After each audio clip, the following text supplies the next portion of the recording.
Good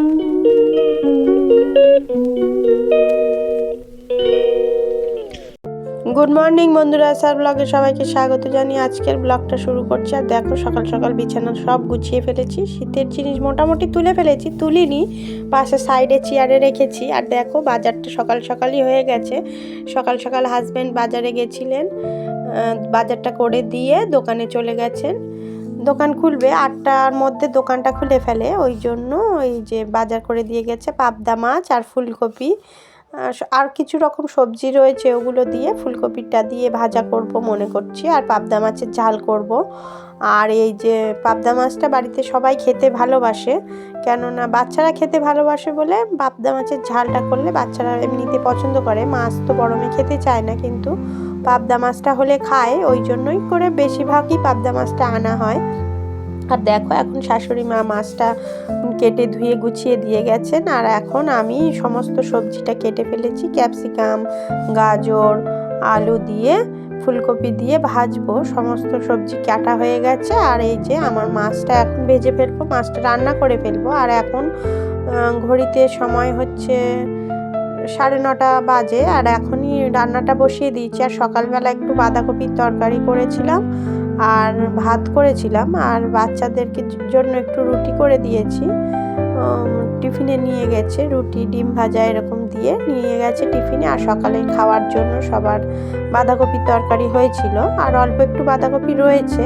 আর আজকে আর সেরকম কিছুই রান্না হবে না, মাছের ঝাল করবো আর ওই ফুলকপি আলু ভাজা দিয়েই আজকে দুপুরের খাওয়াটা কমপ্লিট করে ফেলবো। আর এখনও আমার সকালের কাজকর্ম বলতে, বিছানাটা তো গুছিয়ে ফেলেছিলাম, কিন্তু আমার ঘরটর ঝাড়ু দিয়ে মোছা হয়নি। সকালবেলা বাসি ঘর একবার ঝাড়ু দেওয়া হয়েছে, কিন্তু ঘর মোছা হয়নি। ঘর মোছার আগে আমি আরও একবার ভালো করে ঘরটা ঝাড়ু দিয়ে নিয়ে তারপরে মুছি, তাহলে তাড়াতাড়ি মোছা পরিষ্কার হয়ে যায়।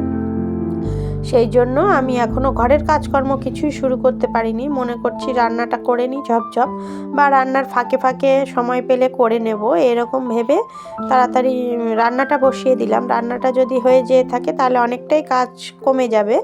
আর তারপরে যাব একটু ট্রেনিংয়ে যেটা ভর্তি হয়েছি, ট্রেনিংয়ে যাওয়ার জন্য, সেলাইয়ের ট্রেনিংয়ে, ওই ট্রেনিংয়ে যাব। ওই জন্য সকাল সকাল রান্নাটা গুছিয়ে নিচ্ছি। যদি রান্নাটা করে নিয়ে থাকি, তারপরে সমস্ত কাজ ঝপঝপ করে গুছানো হয়ে যাবে। স্নান করব, পুজো দেব, এগুলো তো কাজ থাকে। ঘরটাও মোছা হয়নি এখনো, সেইগুলো করব। ওই জন্য করে ঝপঝপ রান্না করে নিচ্ছি। দেখো বন্ধুরা, এই যে আমার পাবদা মাছগুলো ভাজা প্রায় অনেকটাই হয়ে গেছে। আর এইদিকে ফুলকপি আলু যে ভাজাটা, ওটাও বসিয়ে দিয়েছি, ওটাও হয়ে এসেছে। বেশ আর কিছুটা হলেই হয়ে যাবে। সমস্ত মাছগুলো ভাজা হয়নি, এই যে আর অল্প কিছু মাছ বাকি রয়েছে।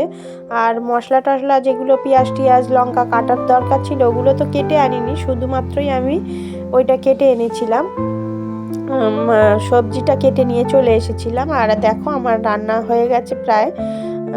শুধু সবজিটা কেটে নিয়ে এসেছিলাম, পেঁয়াজ লঙ্কা রসুন, দেরি হয়ে যায় না, সমস্ত যদি একবারে কেটে গুছিয়ে নিয়ে আসি রান্নার জায়গায়, তাহলে অনেকটাই সময় লাগে। ওই জন্য করি কি, যখন তাড়াহুড়ো থাকে আমার, আমি পেঁয়াজ লঙ্কাগুলো কাটি না, বড় বড় সবজিগুলো সমস্ত কেটে নিয়ে আসি। আর এখানে দাঁড়িয়ে আমি পেঁয়াজ লঙ্কাগুলো দাঁড়িয়ে দাঁড়িয়ে কেটে নিই, তারপরে বাটার প্রয়োজন হলে বেটে নিই মিক্সিতে। এইভাবেই তাড়াতাড়ি সময় বাঁচিয়ে রান্নাটা করে নিই, না হলে তো হয় না, অনেকটাই দেরি হয়ে যায়। যদি ওগুলো খুচখাচ জিনিসগুলো কাটতে যাই, পেঁয়াজ রসুন, ওগুলো যদি কাটতে যাই অনেকটাই সময় লাগবে। ওই জন্য ঝপঝপ করে এসে বসিয়ে দিই, তারপরে আমি ওই ইয়েটা করি। আর যে বাঁধাকপির তরকারিটা ছিল, ওইটাই একটু জাল দিয়ে নেড়ে নিয়ে, একটু আরেকটু সকালে রান্না হয়েছিল তো এখনও অনেকটা সময় থাকবে, আর এখন একটু একটু গরম পড়ে যাচ্ছে, সেই জন্য করে আমি আরেকটু নেড়ে নিলাম, নেড়ে নামিয়ে রেখেছি। এই যে বাঁধাকপির তরকারি, মাছের ঝাল। আর আমি টিফিনের জন্য একটু সুজি বানিয়ে নিয়েছি, যেহেতু আমার সেই আস্তে আস্তে 4টে বেজে যাবে। ওই জন্য মনে করলাম দুপুরে তো এমনি ভাত রাত বাইরে গিয়ে খাওয়া হয় না, ওই জন্য সুজি বানিয়ে নিয়েছি। গুড ইভিনিং বন্ধুরা, দেখতেই পেলে দুপুরে পুজো টুজো দেওয়ার পরে বেরিয়ে গেছি। আর আমাদের এখানে একটা নতুন টেস্ট অ্যান্ড বাইটের নতুন দোকান হয়েছিল, সেইটাই ওপেনিং ছিল আজকে। আর সেখানেই গেছিলাম। এই যে টেস্ট অ্যান্ড বাইটের পেনটা দিয়েছে, আর এই বোতলটা গিফটে পেয়েছি ওখান থেকে কিছু কেনাকাটার জন্য। আর এই যে স্ন্যাক্সগুলো দিয়েছিল ওখান থেকে, লাড্ডু, একটা ক্রিম রোল, আর এই একটা স্ন্যাক্স টাইপের। তাহলে বন্ধুরা ভিডিওটি যদি ভালো লেগে থাকে লাইক কমেন্ট শেয়ার করবেন, সাবস্ক্রাইব করবেন। টাটা বন্ধুরা।